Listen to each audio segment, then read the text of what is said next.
For centuries, alchemists sought the philosopher's stone, a way to transmute lead into gold. They failed, not because they lacked skill, but because they lacked energy. To create gold, you don't need a furnace, you need a cataclysm. Gold is element 79. It is heavy, stable, and incredibly dense. To build such a massive nucleus, nature must fuse smaller atoms together. But normal stars, like our sun, can't do it. They don't have the gravitational pressure. Behind every moment lies a scientific wonder. I'm Kale, and welcome to SciCurious, where curiosity meets science. Massive stars are fusion factories, burning through hydrogen, helium, carbon, neon, oxygen, and silicon. But the process stops dead at iron. Fusing iron is endothermic. It consumes energy.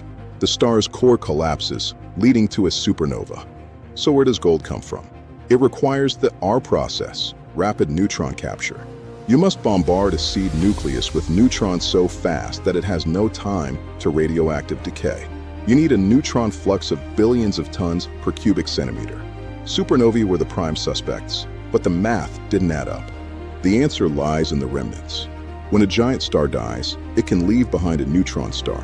A teaspoon of this material weighs 1 billion tons. It is held up against gravity only by neutron degeneracy pressure. It is the densest object in the universe besides a black hole. Sometimes, these dead stars are locked in a binary dance. For eons, they spiral inwards, bleeding energy in the form of gravitational waves, ripples in the fabric of space-time itself. Einstein predicted this, but it took until 2017 to see the gold. August 17, 2017. The LIGO and Virgo detectors picked up a signal, GW170817, a distinct chirp lasting 100 seconds. It was the death scream of two neutron stars colliding at 1/3 of the speed of light.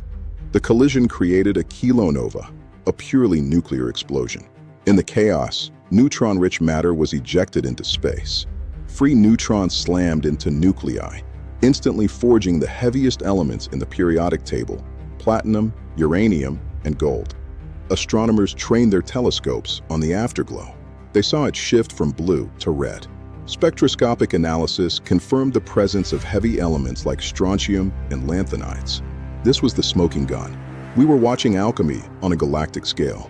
The yield was staggering. That single event produced pure gold with a mass 10 times that of the Earth. This golden dust spreads through the galaxy, mixing with gas clouds that eventually collapse to form new stars and planets. So the gold in your jewelry is not just metal. It is the atomic memory of a violent stellar death, traveling billions of years to reach us. It is rare, it is precious, and it is strictly extraterrestrial. Science is everywhere if you just know where to look. Thanks for watching SciCurious. Until next time.